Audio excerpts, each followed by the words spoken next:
Hello students. Welcome to Gupta classes. इस lecture में हम लोग जो है डिस्कस करेंगे kinetics of rigid body.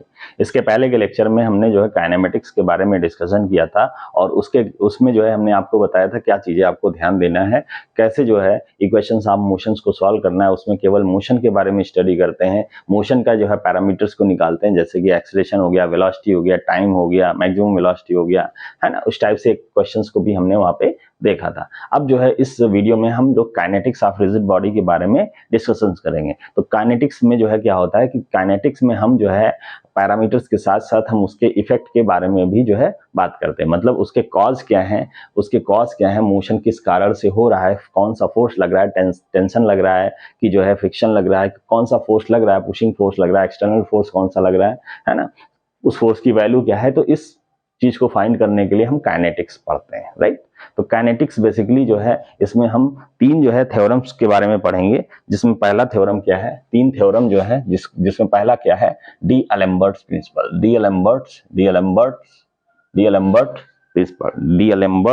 Principal, principal. तो पहला थ्योरम हम क्या पढ़ेंगे, डी-अलेम्बर्ट्स प्रिंसिपल। पहला जो प्रिंसिपल जिसके थ्रू जो है हम क्वेश्चंस को सॉल्व कर सकते हैं वो हम कौन सा पढ़ेंगे, डी-अलेम्बर्ट्स प्रिंसिपल, या इसी को हम क्या कहते हैं, डायनेमिक इक्विलिब्रियम।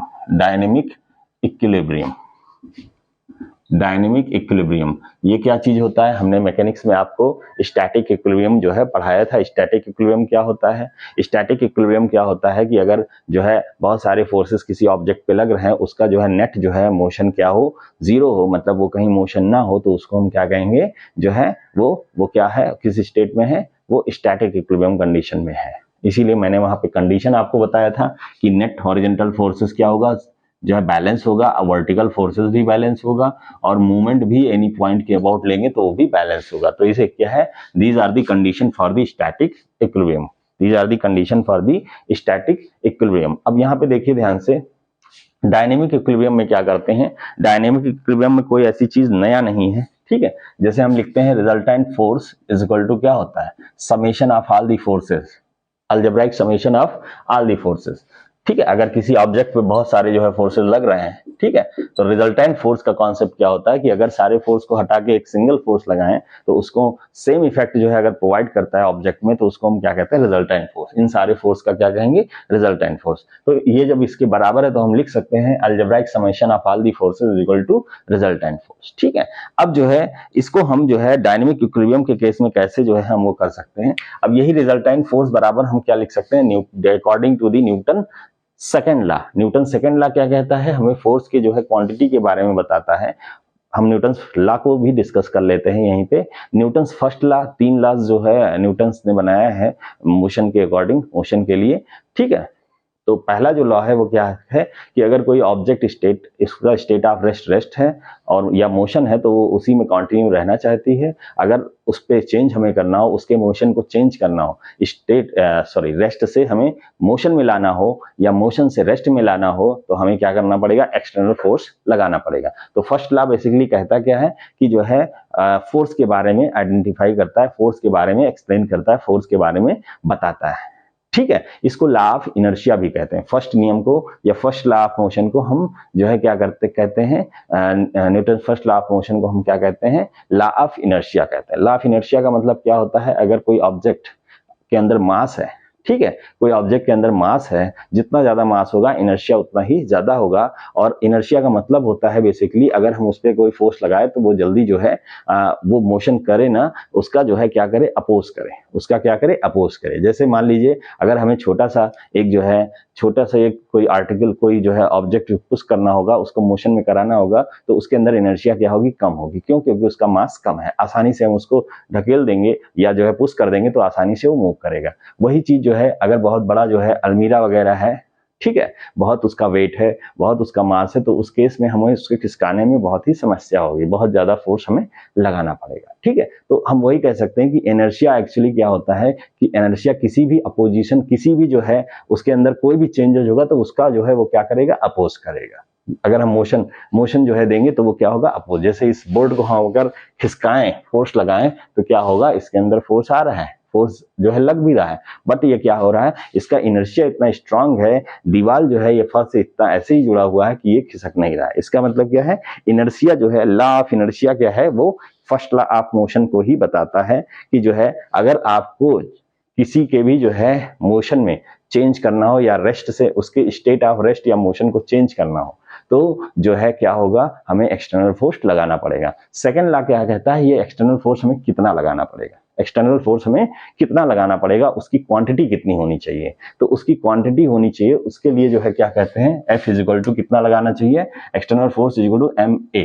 ठीक है, अगर कोई m मास का ऑब्जेक्ट है, a एक्सेलरेशन आपको प्रोवाइड करना हो, एक्सेलरेशन क्या है, change in velocity per unit time.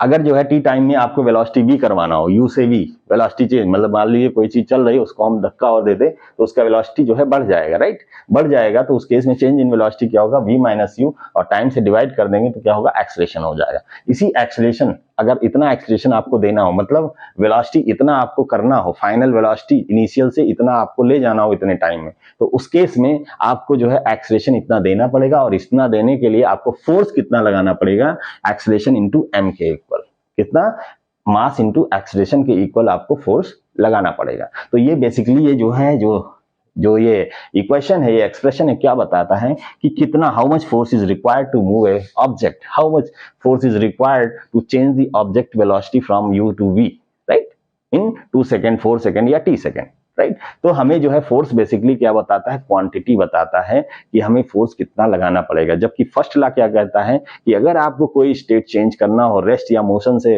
Motion या रेस्ट में लाना हो, तो उसके लिए हमें क्या करना पड़ेगा, एक्सटर्नल फोर्स लगाना पड़ेगा। तो फर्स्ट लॉ जो है जस्ट एक्सप्लेन करता है फोर्स के बारे में, और सेकंड लॉ किसके बारे में, कितना फोर्स लगाना है इसके बारे में। न्यूटन थर्ड लॉ एक होता है जो क्या होता है, एक्शन रिएक्शन के फॉर्म में होता है, कि अगर आप किसी ऑब्जेक्ट पे फोर्स लगाते हैं तो उतना सेम रिएक्शन फोर्स वो आप पे भी उतना लगाएगा। जैसे हम पृथ्वी के सरफेस पे खड़े हैं तो हमारा वेट क्या कर रहा है, पुश कर रहा है पृथ्वी के सरफेस को नीचे की तरफ पुश कर रहा है। जैसे मैं यहाँ पे मान लीजिए सरफेस है ना, ये सरफेस है और हम यहाँ पे देखिए खड़े हैं, ठीक है। अब यहाँ पे अपने पैरों से खड़े हैं तो जो है क्या होगा, यहाँ पे हमारा वेट डाउनवर्ड की तरह एक्ट करेगा।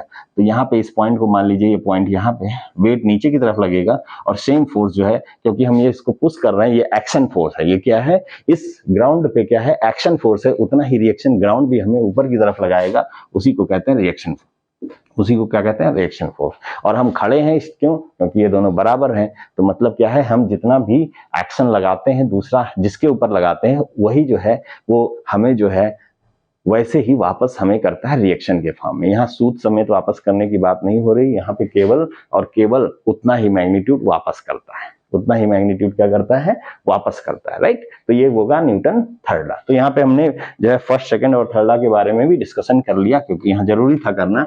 अब यहाँ पे हम देखते हैं कि रिजल्टेंट फोर्स के बारे में बात कर रहे थे। रिजल्टेंट फोर्स क्या होगा, जो है समेशन ऑफ एफ। अब यही रिजल्टेंट फोर्स, क्योंकि ये आपने जो है इतने सारे फोर्स लगा रखे हैं, तो उस केस में क्या होगा, वो कुछ ना कुछ मोशन तो करेगा ना। अब मोशन करेगा तो क्या होगा, मोशन जब करेगा तो उस केस में मोशन जब करेगा, ये हमने r equal to summation of algebraic summation of f लिख लिया, तो r को हम एक और लिख सकते हैं, क्या, जो है मोशन जब करेगा और मोशन m मास का ऑब्जेक्ट है और एक्सीलरेशन a है, तो क्या होगा, ma हो जाएगा। क्या हो जाएगा, ma। अब जो है ये जो है डायनेमिक मोशन कैसा है, ऑब्जेक्ट किस स्टेट में है, डायनेमिक में है। अगर हम इसको स्टैटिक में चेंज कर लें, स्टैटिक मतलब स्टैटिक इक्विलिब्रियम, तो स्टैटिक इक्विलिब्रियम में क्या था, जो है नेट फोर्स जैसे this direction is equal to क्या था, दिस डायरेक्शन, ठीक है। अगर जो है हमें इसमें चेंज करना होगा या जो है हमें ऐसे चेंज करना होगा, तो हम क्या लिख सकते हैं, दिस इक्वल टू 0 लिख सकते हैं, मतलब r minus m a is equal to 0 लिख सकते हैं, ठीक है। तो ये हमने क्या चेंज किया, इस जो है स्टेप में हमने क्या किया, इसको स्टैटिक इक्विलिब्रियम में कन्वर्ट कर लिया। ये इक्वेशन किस में लिखा है, डायनेमिक में, इसमें लिखा है डायनेमिक में, और ये मैंने स्टैटिक में कन्वर्ट कर लिया, स्टैटिक इक्विलिब्रियम में कन्वर्ट कर लिया। तो हमें क्या करना पड़ेगा, अगर डायनेमिक मोशन में है, डायनेमिक जो है उसमें है, तो स्टैटिक में अगर हमें चेंज करना पड़ेगा, तो जितना भी जो है ma, ये एक्सीलरेशन और मास का मल्टीप्लिकेशन है, उसका नेगेटिव साइन इसमें जो है ऐड कर देना है, तो हमारा स्टैटिक इक्विलिब्रियम का क्वेश्चन ये बन जाएगा। स्टैटिक इक्विलिब्रियम को क्वेश्चन क्या होगा, ये बन जाएगा। तो हम इस तरीके से क्वेश्चंस को जो है सॉल्व कर सकते हैं। तो हमें जो है डायनेमिक इक्विलिब्रियम से स्टैटिक में कन्वर्ट करके क्वेश्चन हमने सॉल्व किया। इसी प्रिंसिपल को क्या कहते हैं, डी अलेम्बर्ट्स प्रिंसिपल। क्या कहते हैं, डी अलेम्बर्ट्स प्रिंसिपल या डायनेमिक इक्विलिब्रियम। तो डायनेमिक इक्विलिब्रियम क्या होता है, बेसिकली स्टैटिक ही होता है, बट जो है क्या होता है इसमें जो है एक निगेटिव जो है, जो नेट फोर्स है, निगेटिव नेट फोर्स, वो हम ऐड कर देते हैं, और इसी को कहते हैं इनर्शिया फोर्स। इसको हम कहते हैं, एमए को कहते हैं क्या, इनर्शिया फोर्स। क्या कहते हैं, इनर्शिया फोर्स। ठीक है, तो आई थिंक आपको जो है ये इनर्शिया फोर्स के बारे में क्लियर हो गया होगा। तो अब आपको जो है इनर्शिया फोर्स का नेगेटिव साइन लिख के ऐड कर देंगे तो ये इक्विलिब्रियम में आ जाएगा, स्टैटिक इक्विलिब्रियम कंडीशन में आ जाएगा। अब इससे रिलेटेड हम क्वेश्चंस को कैसे सॉल्व करेंगे, तो आइए देखते हैं, एक प्रॉब्लम देखते हैं, और उससे जो है हम यहाँ पे देखेंगे किस तरह से हमारा कॉन्सेप्ट जो है क्लियर होता है। ठीक है, तो एक लिफ्ट का क्वेश्चन जो है काफी एक्सपेक्ट क्वेश्चन है, या एक पुली का क्वेश्चन जो है उसको हम यहाँ पे जो है कराने वाले हैं। तो आइए एक क्वेश्चन देखते हैं, डी अलेम्बर्ट्स प्रिंसिपल से हम किस तरह से क्वेश्चंस को सॉल्व करते हैं। यहाँ पे बच्चों एक क्वेश्चन लिखा हुआ है। क्वेश्चन क्या है, डी अलेम्बर्ट से हमें इसको सॉल्व करनी है। क्या है, two bodies weighing 300 Newton and 450 Newton. मतलब दो जो है बॉडी है जिनका जो है वेट कितना है, 300 और 450 न्यूटन। ठीक है, आर हंग जो कि लटकाए गए हैं two in the end of a रोप।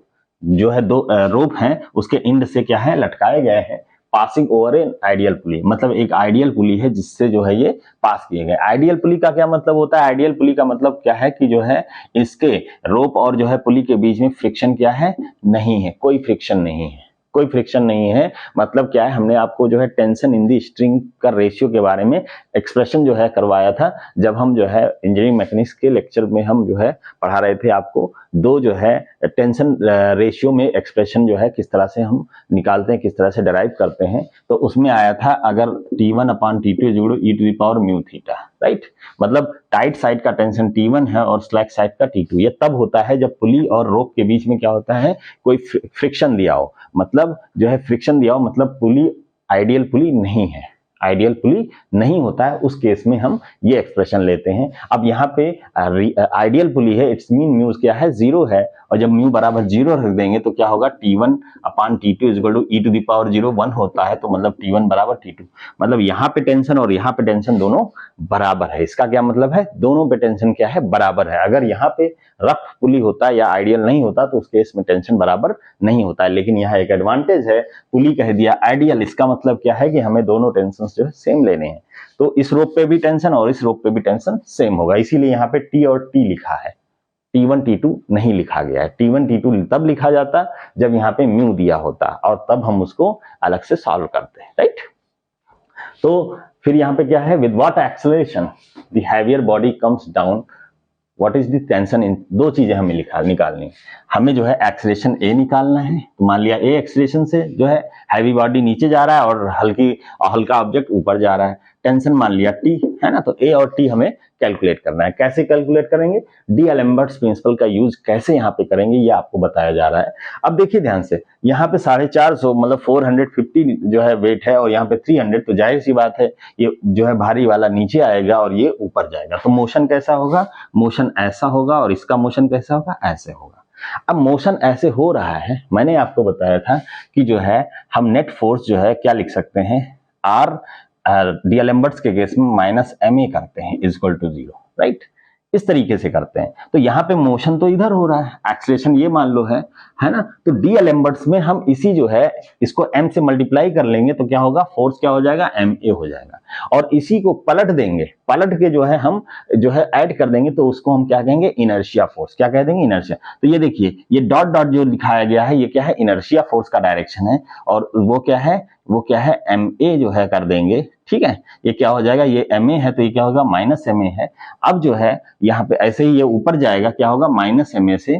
तो अब हम जो है यहाँ पे देख सकते हैं कि यहाँ पे पहले हमें इसका फ्री बॉडी डायग्राम बनाना है। फ्री बॉडी डायग्राम क्या होता है, इसके बारे में भी मैंने डिस्कशन काफी कर रखा है, ठीक है, शुरुआत में फोर्स वगैरह के चैप्टर्स में। तो फ्री बॉडी डायग्राम मतलब इसको फ्री कर दिया और उस पर हम वर्टिकल फोर्स को दिखा रहे हैं, क्योंकि हॉरिजॉन्टल कोई फोर्स लग नहीं रहा है, केवल वर्टिकल लग रहा है। एक तो इसका वेट 300, ये किसी से टच नहीं है कि रिएक्शन प्रोवाइड करे, ठीक है, लटका हुआ इसलिए केवल और केवल वेट इस पे आएगा। दूसरा ये लटका किससे है, स्ट्रिंग से, तो स्ट्रिंग में क्या आएगा, टेंशन, टेंशन जो है क्या हो रहा है, खींच रहा होगा, ये ब्लॉक जो है इस रोप को खींच रहा होगा, तो टेंशन आएगा इधर, राइट, टेंशन आएगा इधर अपोजिट डायरेक्शन में, ठीक है, जिधर खींचेंगे उधर टेंशन थोड़ी ना आता है, उसके अपोजिट रिएक्शन जो है होता है उसी को टेंशन कहते हैं। जो रोप में जो है रिएक्शन होता है उसको हम क्या कहते हैं, टेंशन कहते हैं, राइट।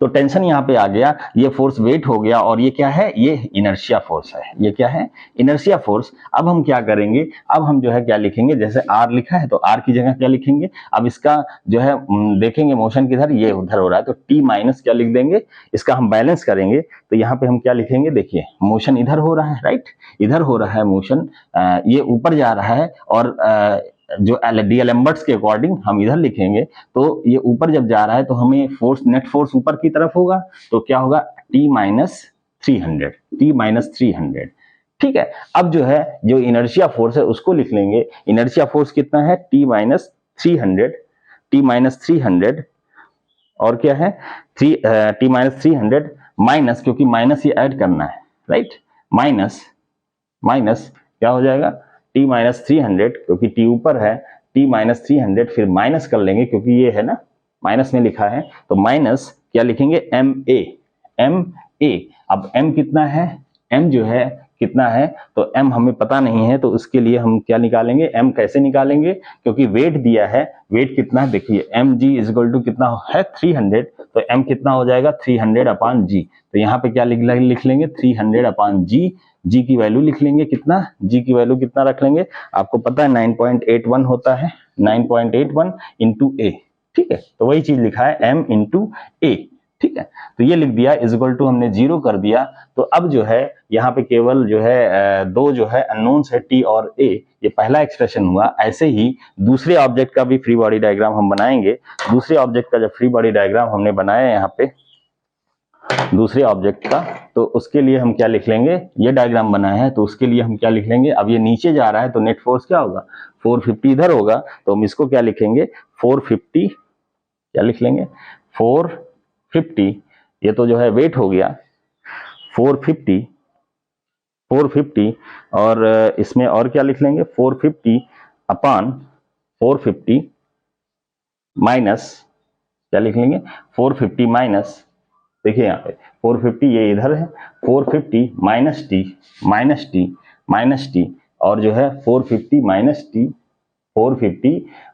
टी इक्वल टू कितना हो जाएगा, 450 माइनस टी इक्वल टू, या माइनस के साथ इसको हम ऐड कर लेंगे, 450 माइनस टी माइनस, यहाँ पे m कितना है, मास इसका 450 है, तो जैसे यहाँ पे 300 अपॉन लिखा था वैसे क्या लिख लेंगे, 400 अपॉन 9.81 इंटू ए, एक्सेलरेशन दोनों ब्लॉक, एक ऊपर जा रहा है एक नीचे, तो एक्सेलरेशन का मैग्नीट्यूड तो सेम होगा, इक्वल टू क्या लिख देंगे, 0। तो ये दूसरा एक्सप्रेशन हो गया। दूसरे में क्या है, ए और टी जो है वो अननोन है, ए और टी क्या है, अननोन है। अब इसको सॉल्व कर लेंगे तो ये कुछ इस टाइप का इक्वेशन हम बन जाएगा, क्या बन जाएगा आगे देखते हैं, ax plus b y plus c equal to 0, ऐसे ही ये भी एक एक्सप्रेशन बन जाएगा। तो इसको हम सॉल्व कर सकते हैं, या मेथड ऑफ सब्स्टिट्यूशन से इसको हम सॉल्व कर सकते हैं। जैसे t बराबर यहाँ पे लिख सकते हैं, t इक्वल टू उठा के यहाँ पे रख देंगे तो क्या हो गया, 450 माइनस टी, टी की वैल्यू क्या होगी, ये उधर आएगी, तो क्या होगा, क्या हो जाएगा, 300 प्लस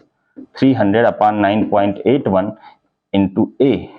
इंटू ए, ये टी की वैल्यू हो गई minus 400 a upon 9.81 equal to 0 रख देंगे, तो हमें यहाँ से ए की वैल्यू कैलकुलेट हो जाएगी। इसको सॉल्व कर लें, कैलकुलेटर से आप सॉल्व कर लीजिए, तो ए की वैल्यू जो आएगी 1 मिनट सॉल्व कर लेते हैं, 1.962 मीटर पर सेकेंड स्क्वायर, ये जो है एक्सीलरेशन आ गया।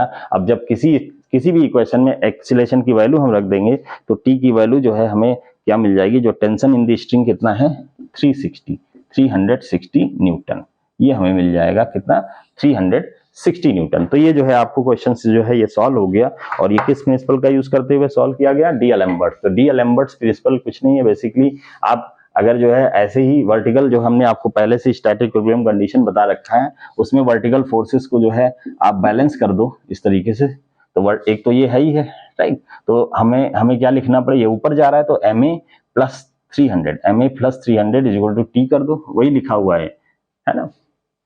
इसको इधर लाएंगे तो ma plus 300 is equal to t. तो इस टाइप से जो है हम आपको पहले भी बताया करते थे कि कैसे इक्वेशंस को सॉल्व करना है, वही आप लगा दीजिए तो भी सॉल्व हो। तो डी एल्बर्ट्स बेसिकली जो है इनर्शिया फोर्स का कॉन्सेप्ट उन्होंने दिया है कि किस तरह से उसको हम जो ma है नेट फोर्स जो है, जो ma है उसी को इनर्शिया फोर्स करके माइनस करके ऐड कर देंगे, बाकी कुछ नहीं है ऐसा, ठीक है। आसानी से आप क्वेश्चंस को सॉल्व कर सकते हैं। नेक्स्ट जो है हमारा जो प्रिंसिपल है, नेक्स्ट जो प्रिंसिपल जो हम बताने वाले हैं वो जो है उस प्रिंसिपल के थ्रू भी हमें क्वेश्चंस को जो है सॉल्व कराना है। और नेक्स्ट प्रिंसिपल का नाम क्या है, वर्क एनर्जी मेथड। और उसके बाद हम क्या बताएंगे, इंपल्स मोमेंटम थ्योरम बताएंगे, ठीक है। तो उसको हम नेक्स्ट वीडियो में रखेंगे। Thank you very much.